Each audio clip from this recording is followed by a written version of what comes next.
Whenever you're ready. So my name is Luis Rodriguez. I'm the author of 15 books, including the memoir Always Running La Vida Loca Gang Days in LA. So we have a couple questions for you, Luis. In your book, Always Running, you talk about how criminality in this country is a class issue. Can you explain what you mean by this? Well, I think what it is, if you're poor, you don't have resources, if you're a migrant, if you're of certain race, I think that people are criminalized. They're being attacked. They're being arrested more. Policing happens to be happening more. I'm concerned that most of the prisons are made up of those people, poor and or black and brown. And so to me, it's no accident. I think there's something happening where they seem to funnel our youth into that world because there's no other ways to go. The options aren't there for them to achieve other things like go to college, go to university, get community connected. You know, so I really feel that criminality is not simply somebody doing bad things. It's kind of like the way we're being funneled into it. Thanks. What are some ways to keep youth out of gangs and away from crime? How did you manage to get out of your gang?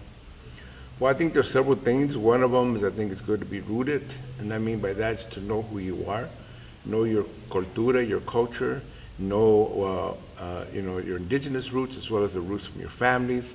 A lot of young people don't know who they are. They come here from Mexico or Central America. Nobody ever tells them their traditions, their customs, that they have deep roots. I think it's important because it helped me when I became rooted to know that the barrio wasn't the only rooted thing. You know, it goes deep. I also think that people just need a lot of help. They need a lot of caring. They need mentoring. They need teachers. They need guidance. They need resources. Almost everything that you'll see in a well-off community needs in our community. You know, kids in well-off community are also troubled. They also get into drugs. They also get suicidal, but they get treatment. They get help. You know what I'm saying? They have all these resources at their disposal. I think that should happen to all of us. It shouldn't just be the preview of a few people. In your book, you describe the challenges that you faced, including gangs, drugs, and violence. You overcame all these challenges over the years. However, you write about how your son also experienced similar challenges. What do you say that your son Ramiro was destined to follow in your footsteps? Well, you know, I think it wasn't so much that he was destined, but I think what happened is I got saved by the movimiento, the Chicano movement, by activists, by politics. I love books that helped me too, that I love intellectual things. I got helped by these people, but my son, like a lot of the young people that came after, that wasn't there for them.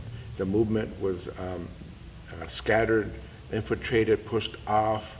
A lot of groups had to kind of like stop being organized. There was a few people that were still doing things, but very few people weren't. So what happened is he ended up in the same place like I was, but there wasn't those movements going on in the same way. So in many ways, my son ended up the second generation gang member because the things that we were fighting for or against were not able to gel for him. So he had to learn himself over a period of time what his roots were, what his cultura, how his responsibility to community had to be important. All these things that I learned, he had to learn himself. Now he's doing really good considering everything he's been through, but it took a while for him to finally get that lesson that took me a lot sooner. You're an example of someone who got out of the gang lifestyle and turned your life around. I know that you ran for California governor. We read an article titled From Gang Member to Governor. How do you think that your past affected your political campaign? How do you think that the media's portrayal of gang members affect the way the public judges them?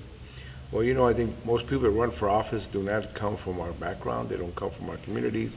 I felt that we needed to have a voice that could represent those voices that weren't being heard. And that includes, of course, the people who are being criminalized, the youth, black and brown people, poor whites, anybody that's just not being part of the process.